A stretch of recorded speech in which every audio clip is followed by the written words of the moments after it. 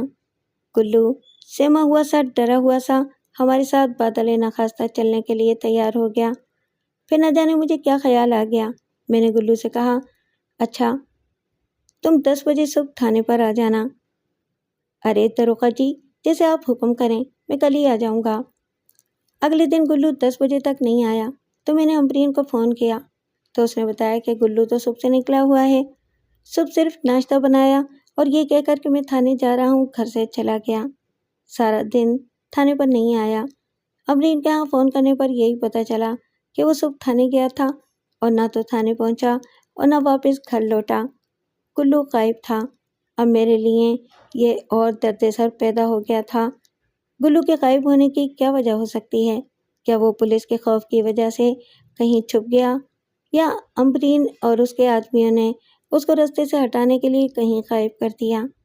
شاید وہ جلال کے قتل کی وجہ جانتا ہو یا گلو کے پاس جلال کے قتل سے متعلق مفید معلومات ہوں جو کہ وہ پولیس کو بتانا چاہتا ہو۔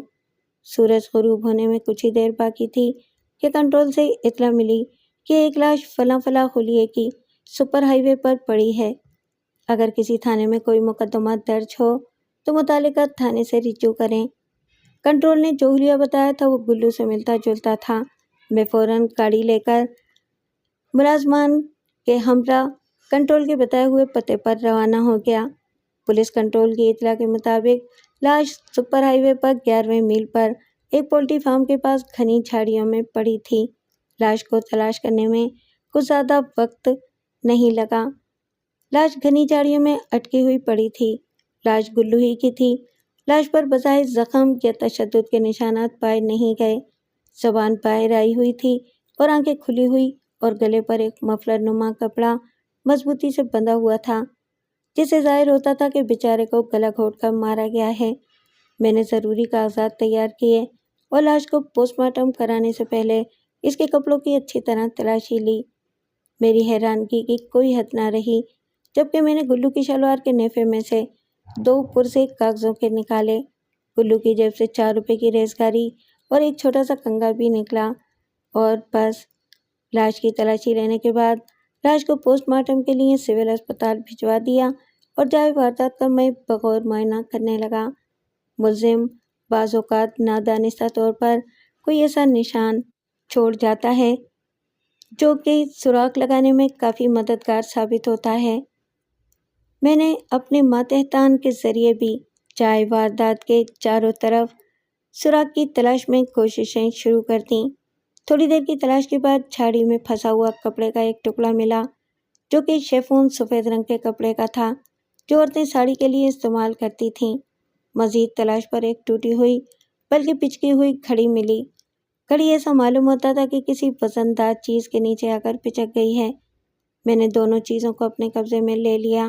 جائے واردات پر چونکہ جوتوں کے نشانات بھی تھے لہٰذا ہم نے کھوجی کو جوتوں اور پاؤں کے نشانات سے ملزم کا سراغ لگانے کے لیے بلوایا۔ یہ تفتیشی افسر کی کافی مدد کرتا ہے۔ کھوجی نے جوتوں کو غور سے دیکھا اور بتایا کہ اس میں ایک نشان تو آدمی کے پاؤں کے جوتے کا ہے اور دوسرا عورت کے سینڈل کا ہے۔ یہ انکشاف میرے لیے کافی مفید تھا۔ میں نے کھوجی کو رخصت کیا۔ جائے واردات پر پائی جانے والی اشیاء کو بروئے فرد قبضے میں لے کر واپس تھانے آ گیا۔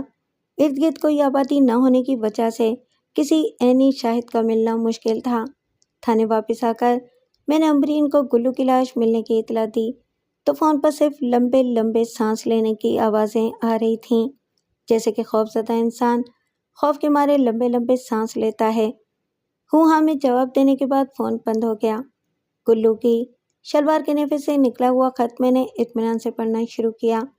اس پر ٹوٹے پھوٹے الفاظ میں لکھا تھا، بیگم صاحبہ، میں اپنی آنکھوں سے جو کچھ دیکھ رہا ہوں اور جو آپ گل کھلا رہی ہیں وہ سب دیکھ چکا ہوں۔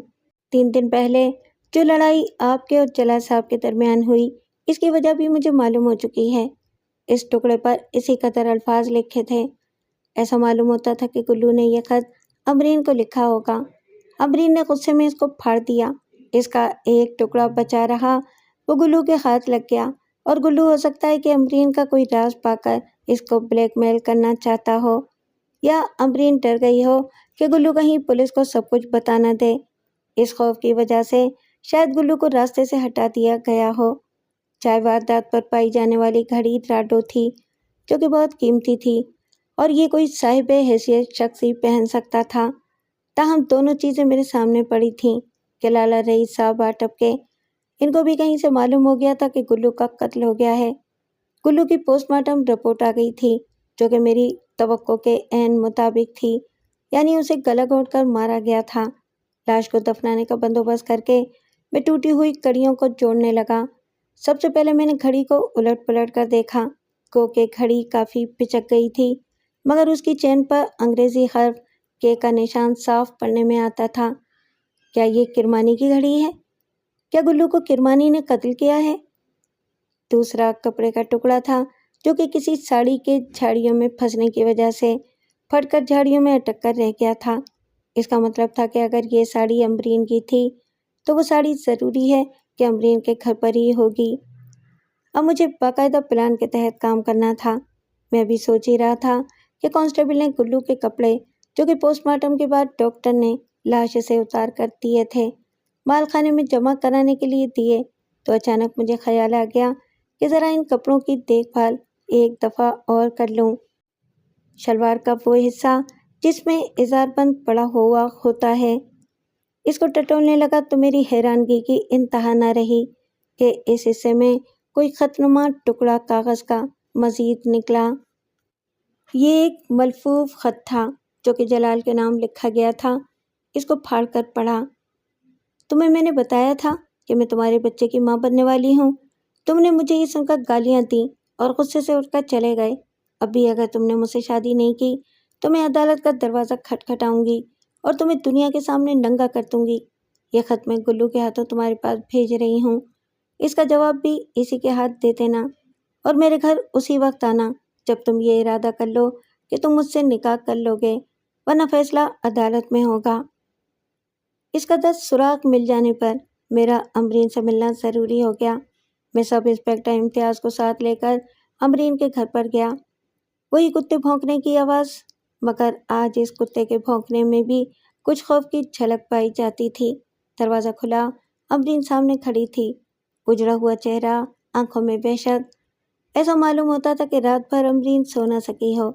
دروازہ کھول کر امبرین خاموشی سے ڈرائنگ روم میں چلی گئی اور ہمیں بھی اپنے پیچھے آنے کا اشارہ کیا۔ میں نے بغیر تمہید کے اس کو بتایا کہ گلو قتل ہو چکا ہے اور اس کو کسی نے گلا گھونٹ کر ہلاک کیا ہے۔ اس کے چہرے کا رنگ فک ہو گیا۔ اتنی دیر میں ایک صاحب تشریف لائے، جو کہ بغیر کسی اجازت کے اندر ڈرائنگ روم میں آ گئے اور خود ہی اپنا تعارف کرایا۔ میرا نام کرمانی ہے، میں انسپکٹر انچارج ہوں اور اس علاقے کا SHO ہوں، میں نے جواب دیا۔ مگر میں پوچھ سکتا ہوں کہ آپ یہاں کس سلسلے میں آئے ہیں؟ کرمانی نے پوچھا۔ کرمانی کے طرز تکلم میں کچھ غرور اور گستاخی شامل تھی۔ مسٹر کرمانی، میں نے ذرا تند لہجے میں کہا، آپ کے اس گھر کے مالک ہیں؟ اگر میں آپ سے یہ سوال پوچھ لوں کہ آپ یہاں کس حیثیت سے آئے ہیں تو شاید آپ جواب نہ دے سکیں۔ میں کرمانی گھبرا گیا اور کوئی جواب نہ دے سکا۔ آپ جواب نہیں دے سکتے، میں نے کہا، اس کا جواب آپ کو تھانے چل کر دینا پڑے گا۔ یہ آپ کیا کہہ رہے ہیں؟ کرمانی نے مصنوعی غصہ چہرے پر لا کر کہا، آپ کو معلوم ہونا چاہیے کہ میں ایک بہت بڑے زمیندار کا لڑکا ہوں، کوئی معمولی آدمی نہیں ہوں کہ آپ مجھے تھانے بلا لیں۔ قانون کی نظر میں امیر اور غریب دونوں برابر ہیں۔ قانون کی کتاب امیر یا غریب کے لیے علیحدہ علیحدہ نہیں بنی ہے۔ اگر آپ شرافت سے تھانے پر نہیں گئے تو میں آپ کو گرفتار کر کے لے جاؤں گا، میں نے غصے سے کہا، اور میرے پاس آپ کے خلاف گلو کو قتل کرنے کے کافی ثبوت ہیں۔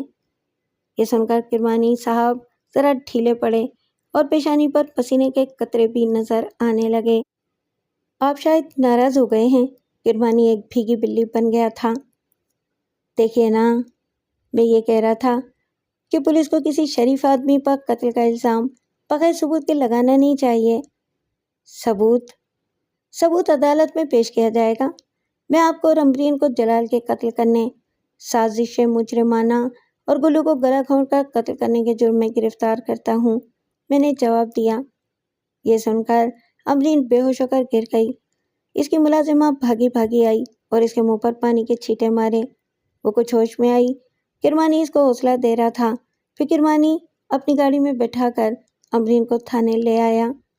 میں نے ایس پی صاحب کو فون کے ذریعے تمام واقعات بتائے اور جو ثبوت اب تک ان لوگوں کے خلاف فراہم ہو چکا تھا بتایا۔ ایس پی صاحب میری تفتیش سے بہت خوش تھے۔ میں نے اپنے قلم سے خود ڈائریاں لکھیں تاکہ کسی اور شخص کو دستیاب شدہ ثبوت کا معلوم نہ ہو سکے۔ میں یہ تمام ثبوت عدالت میں پیش کر کے وکیل صفائی کو ششدر کرنا چاہتا تھا۔ میں چاہتا تھا کہ اچانک وکیل صفائی ٹھوس ثبوت اور گواہان کے بیانات دیکھ کر ملزمان کی صفائی میں کوئی کہانی آسانی سے نہ بنا سکے۔ عدالت کے سیشن میں پہلی پیشی پر ملزم کو 161 ذوات فے کے بیانات کی کاپیاں فراہم کی گئیں اور اگلی پیشی پر فرد جرم عائد کر دی گئی اور استغاثہ کو گواہان پیش کرنے کے لیے کہا گیا۔ سب سے پہلے لالا رئیس کا بیان قلم بند ہوا۔ لالا رئیس نے جلال اور امرین کے تعلقات پر روشنی ڈالی۔ اس نے فاضل عدالت کو بتایا کہ جلال اور امرین بغیر نکاح کی زندگی بسر کر رہے تھے۔ امرین باوجود یہ کہ جلال کی داشتہ تھی مگر وہ باوفا نہیں تھی۔ اس پر وکیل صفائی نے اعتراض کیا مگر فاضل جج نے وکیل صفائی کا اعتراض رد کر دیا۔ پھر گواہ نے بتایا کہ اکثر جلال اور امرین کے درمیان تلخ کلامی ہوتی رہتی تھی۔ تلخ کلامی کسی وجہ سے ہوتی تھی؟ وکیل استغاثہ نے پوچھا۔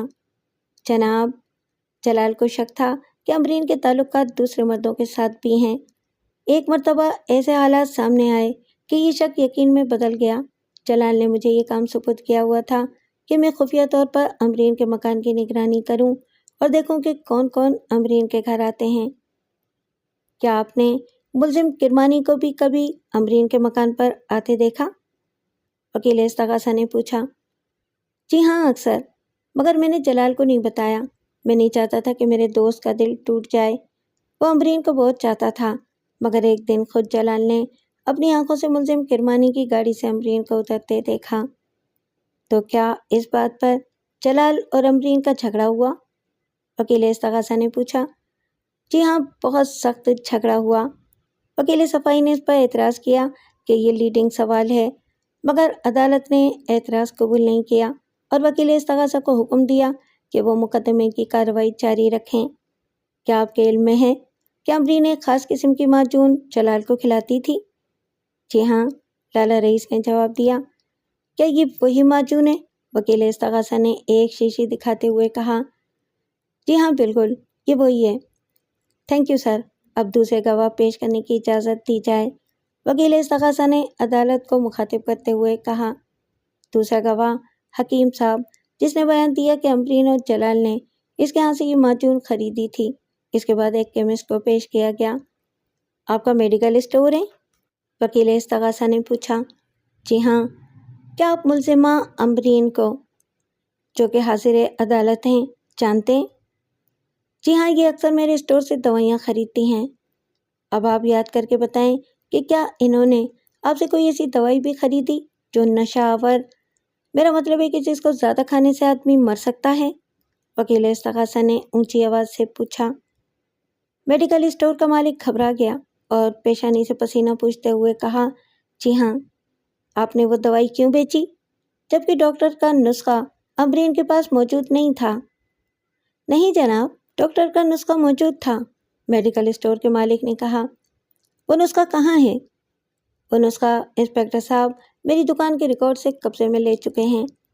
کورٹ محرر نے وہ نسخہ پیش کیا۔ عدالت نے اس نسخے کو دیکھا اور ریکارڈ پر رکھ لیا۔